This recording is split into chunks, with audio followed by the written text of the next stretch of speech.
प्रभु तेरी वाणी जीवन की रोटी, नैनों की ज्योति अंधेरा मिटाती।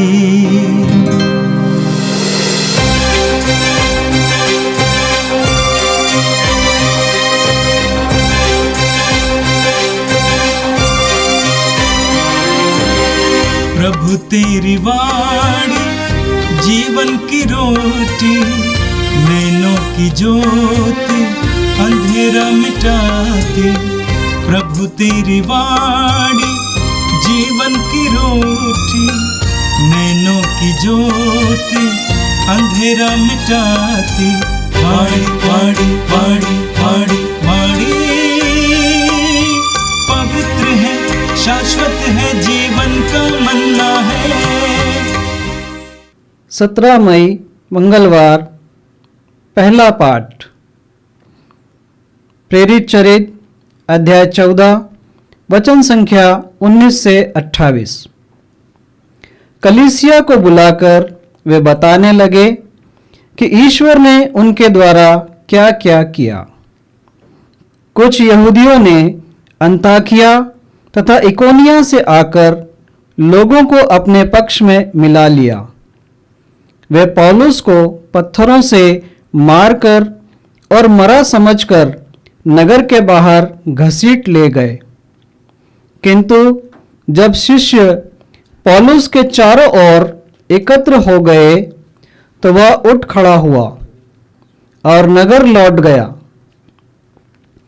दूसरे दिन वह बरनबास के साथ देरबे चल दिया। उन्होंने उस नगर में सुसमाचार का प्रचार किया और बहुत से शिष्य बना लिए। इसके बाद वे लिस्त्रा और इकोनिया होकर अंताकिया लौटे। वे शिष्यों को ढारस देते थे और यह कहते हुए विश्वास में दृढ़ रहने के लिए प्रोत्साहित करते थे कि बहुत से कष्ट सहकर हमें ईश्वर के राज्य में प्रवेश करना है। उन्होंने हर एक कलीसिया में पुरोहितों को नियुक्त किया और प्रार्थना तथा उपवास करने के बाद उन लोगों को प्रभु के हाथों सौंप दिया जिसमें वे लोग विश्वास कर चुके थे। वे पिसिदिया पार कर पामफिलिया पहुंचे और पेरेज में सुसमाचार का प्रचार करने के बाद अत्तालिया आए। वहां से वे नाव पर चढ़कर अंताकिया चल दिए, जहां से वे चले गए थे और जहां लोगों ने उस कार्य के लिए जिसे उन्होंने अब पूरा किया था ईश्वर की कृपा मांगी थी। वहां पहुंचकर और कलीसिया की सभा बुलाकर वे बताने लगे कि ईश्वर ने उनके द्वारा क्या क्या किया और कैसे गैर यहूदियों के लिए विश्वास का द्वार खोल दिया। वे बहुत समय तक वहां शिष्यों के साथ रहे। यह प्रभु की वाणी है। संत योहन के अनुसार प्रभु यीशु क्रिस्त का पवित्र सुसमाचार अध्याय 14 पद संख्याएं 27 से लेकर 31 तक। यीशु ने अपने शिष्यों से कहा, मैं तुम्हारे लिए शांति छोड़ जाता हूँ, अपनी शांति तुम्हें प्रदान करता हूँ। वो संसार की शांति जैसी नहीं है। तुम्हारा जी घबराए नहीं, भीरू मत बनो। तुमने मुझको यह कहते सुना, मैं जा रहा हूँ और फिर तुम्हारे पास आऊँगा। यदि तुम मुझे प्यार करते तो आनंदित होते कि मैं पिता के पास जा रहा हूँ, क्योंकि पिता मुझसे महान है। मैंने पहले ही तुम लोगों को यह बताया, जिससे ऐसा हो जाने पर तुम विश्वास करो। अब मैं तुम लोगों से अधिक बातें नहीं करूँगा, क्योंकि इस संसार का नायक आ रहा है। वो मेरा कुछ नहीं बिगाड़ सकता, किंतु ये आवश्यक है कि संसार जान जाए कि मैं पिता को प्यार करता हूँ और पिता ने मुझे जैसा आदेश दिया है मैं वैसा ही करता हूँ। उठो, हम यहाँ से चले। यह प्रभु का पवित्र सुसमाचार है। क्रीस्त प्रभु की जय। यीशु में मेरे प्रिय भाइयों बहनों, कल हमने सुना कि पौलुस और बरनबास लुस्त्रा शहर में थे और वहाँ एक ऐसे व्यक्ति जो लंगड़े थे और जन्म से चल नहीं पाता था, उसे पौलुस ने चंगा किया। वो बड़ा चमत्कार हुआ। वो चमत्कार देखने के बाद पौलुस को यूनानी देवता जेवुस मानकर उनके सामने सांड की बलि चढ़ाना चाह रहे थे लोग। और वही लोग आज के पाठ में हमने सुना कि वे लोग यानी लुस्त्रा के लोगों के बीच कुछ यहूदी आए। कुछ लोग इकोनिया से आए और कुछ अंताकिया से। अंताकिया मतलब वो शहर अंताकिया नहीं जहाँ से पौलुस ने यात्रा शुरू की, लेकिन पिसिदिया का एक शहर अंताकिया। और वहाँ के लोगों को उन्होंने भड़काया। वही लोग जो पौलुस को सम्मान और आदर देना चाह रहे थे देवता की तरह, वे पौलुस के खिलाफ हो गए। पहले एक पत्थर पड़ा पौलुस के शरीर पर, पौलुस गिर गए। फिर पत्थरों की बौछार, एक के बाद बहुत सारे पत्थर पौलुस के पूरे शरीर में पड़ता रहा। और उन पत्थरों के अंबार के बीच पौलुस पड़ा रहा और उसके बाद लोगों ने उसे मरा समझकर उसके शरीर को खींचा और शहर के बाहर कर दिया और जानवर की तरह उन्हें खींचकर वहाँ छोड़कर मरा हुआ समझकर सब चले गए। उसके बाद शहर में अफवाह चला कि पौलुस को मार दिए गए। विश्वासी लोग दौड़ के आ गए। मरे हुए, शहीद हुए पौलुस के शरीर को देखने, लाश को देखने, मातम मनाने के लिए लोग आए। उनमें से एक महिला थी, एक बुजुर्ग महिला जिसका नाम लोइस था। उनकी बेटी जिसका नाम यूनिके, जिसे यूनिस भी कहते हैं, और उस महिला का नाती 15 वर्ष का तिमोथी, ये तीनों आए। वे रोने लगे। बरनबास और कुछ अन्य नए विश्वासी साथी झुककर पौलुस के शरीर को छूकर देखने लगे। तब उन्होंने समझा कि पौलुस में जीवन बचा है। पौलुस का साथी बरनबास और कुछ नए विश्वासी झुककर पौलुस के शरीर के ऊपर देखने लगे और उन्होंने पाया कि उस शरीर में जीवन है। और उस समय पौलुस की आंखें खुली और सबसे पहले वो क्या देखता है कि वो 15 वर्षीय तिमोथी का चेहरा उसके सामने था। उसकी आंखों से आंसू झर रहे थे।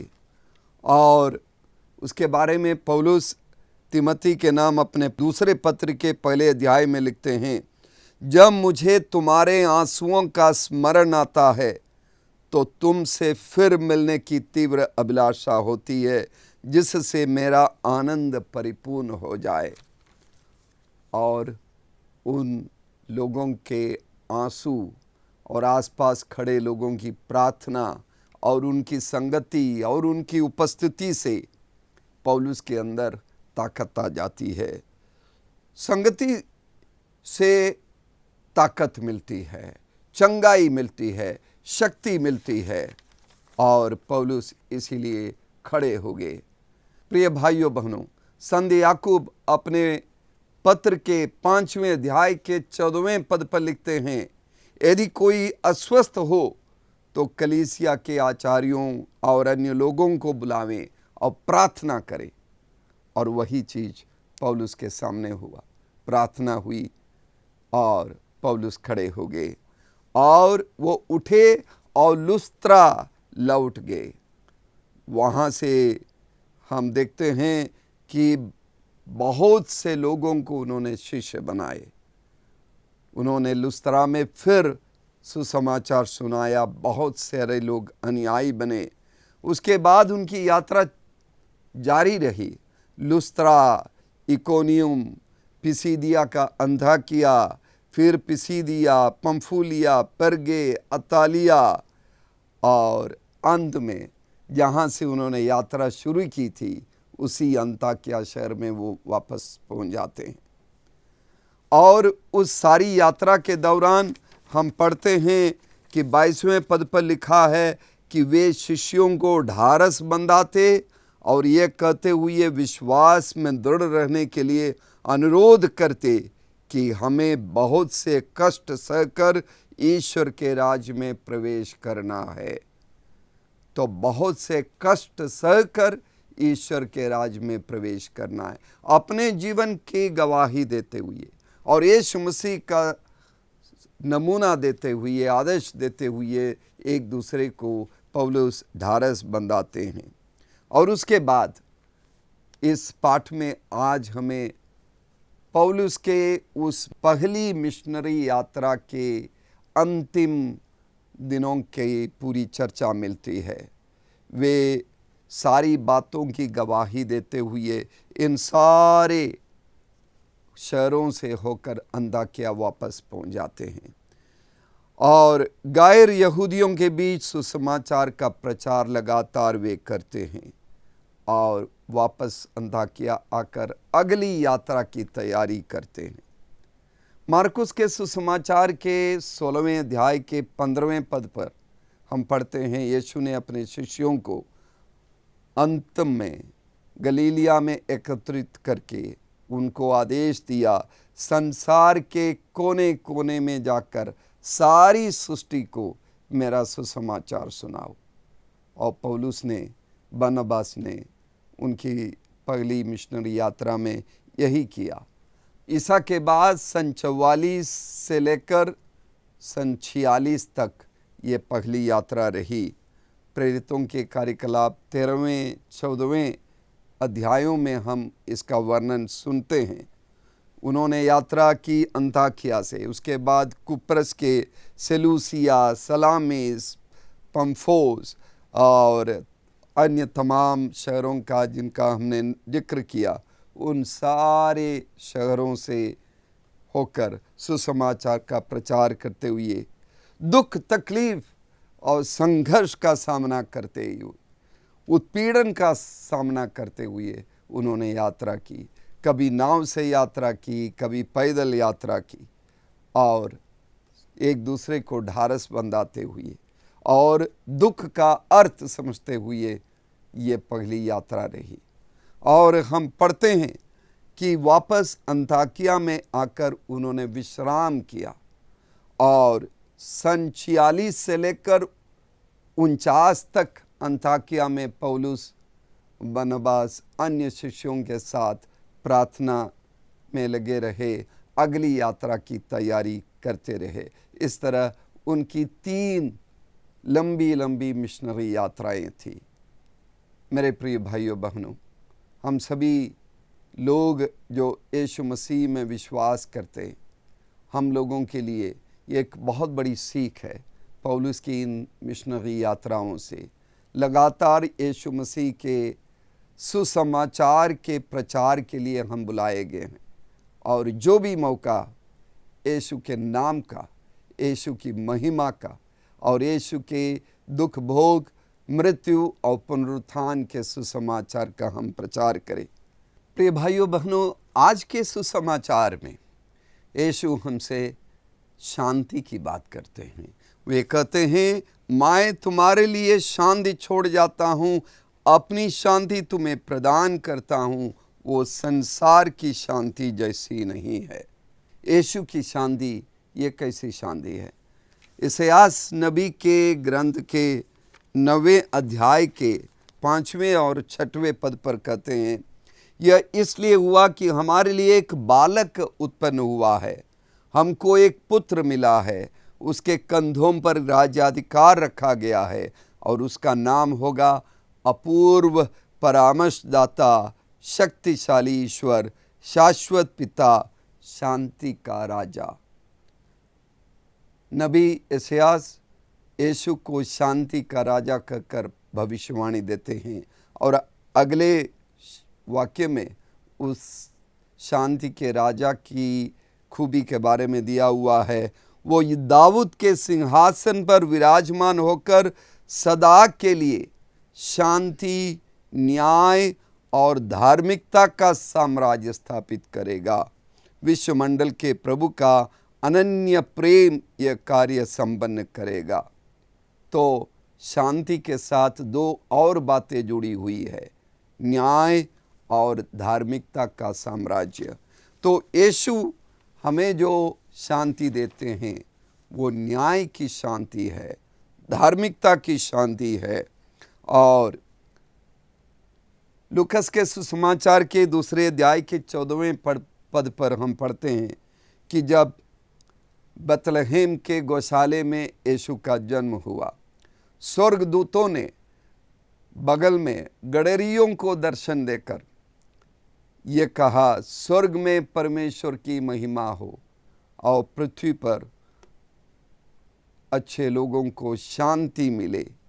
तो वे कहते हैं कि शांति के राजकुमार के दर्शन करने वे जाएं। और किस तरह के शांति के राजकुमार के वे दर्शन करते हैं? वो अव्यवस्था के बीच गौशाले में गोबर और गोमूत्र और अन्य तरह की विभिन्न मुश्किलों के बीच में पड़ा हुआ वो शांति का राजकुमार है। और आगे उस शांति के राजकुमार का जीवन कैसा था? उस बाल्यावस्था में, शिशु अवस्था में ही उसे मिस्र देश की ओर पलायन करना पड़ा और वापस आने के बाद 30 और 33 के बीच की उम्र में उन्हें तमाम संघर्ष का सामना, विरोध का सामना, दुख और तकलीफ़ों का सामना करना पड़ा, अनादर का सामना करना पड़ा और क्रूस पर मृत्यु।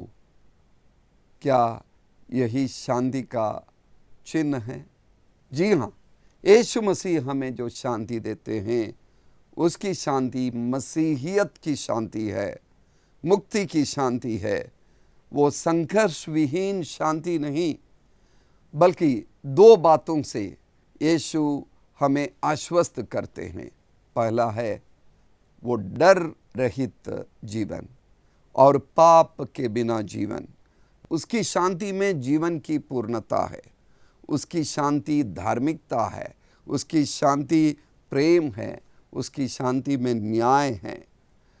डर के बिना जीवन जीने के लिए ज़रूरी है कि हमारा ईश्वर के साथ एकात्मकता हो, हम ईश्वर के साथ जुड़ जाएं। यीशु अपने शिष्यों को दो बातों का वादा करते हैं, पिता और मैं एक हूँ, और फिर कहते हैं मैं फिर आऊँगा। यीशु कहते हैं कि जी उठने के बाद वो अपने शिष्यों के बीच में आएंगे, फिर दुनिया के अंत में न्याय विधि के दिन, कयामत के दिन वो हमारे पास आएंगे, हमारे बीच में आएंगे। तो पिता के प्रति प्रेम, उसके बारे में यीशु कहते हैं यह आवश्यक है संसार जान जाए कि मैं पिता को प्यार करता हूँ और पिता ने मुझे जैसा आदेश दिया है मैं वैसा ही करता हूँ। पिता मुझको प्यार करता है, मैं पिता को प्यार करता हूँ। पिता और मेरे बीच में प्रेम का परिणाम यह है कि पिता ने जैसा आदेश दिया वैसा उस आदेश का पालन करते हुए मैं कार्य कर रहा हूँ, मैं मुक्ति के कार्य में लगा हूँ। पिता के प्रति प्रेम के कारण ही यीशु ने क्रूस पर अपनी जान दे दी। उन्होंने संघर्ष को स्वीकारा, दुख को स्वीकारा। संघर्ष के बीच शांति का यीशु ने अनुभव किया।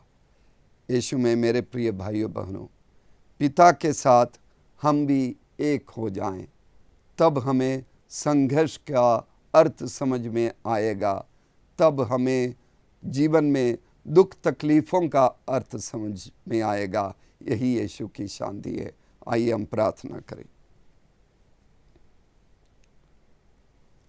सर्वशक्तिमान प्रेमी पिता ईश्वर, हम तुझे धन्यवाद देते हैं, तेरी स्तुति करते हैं यीशु के इस शांति के लिए, जो संघर्ष, दुख तकलीफ, पीड़ा और जीवन की विभिन्न दुश्वारियों के बीच में यीशु हमें देता है। इस महान सौभाग्य के लिए हम तुझे धन्यवाद देते हैं, जो हमें जीवन के अर्थ को, जीवन में दुख के अर्थ को समझाता है। प्रभु, हम तुझसे प्रार्थना करते हैं, हम पर दया कर। रोज़ की रोटी के सभी श्रोताओं को तू अपनी कृपा दे कि हम उस शांति का अनुभव करें जो संसार नहीं देता, लेकिन यीशु मसीह हमें देता है, जो हमें डर और पाप से बचाकर अनंत जीवन को जीने के लिए अपने जीवन को धार्मिकता के साथ, न्याय के साथ, प्रेम के साथ, क्षमा के साथ जीवन जीने के लिए प्रोत्साहित करे और प्रतिदिन प्रेरणा दे। हमारे सभी श्रोताओं को आशीष दे कि उनके घरों में, उनके परिवारों में वे शांति का अनुभव करें। जो पति पत्नी और परिवार के लोग आपस में लड़ रहे हैं, जहाँ मनमुटाव है, जहाँ तनाव है, जहाँ मेल मिलाप की कमी है, प्रभु तू अपनी शांति को वहाँ स्थापित कर और तेरी शांति में रहकर जीवन की पूर्णता का हम सभी अनुभव कर सके।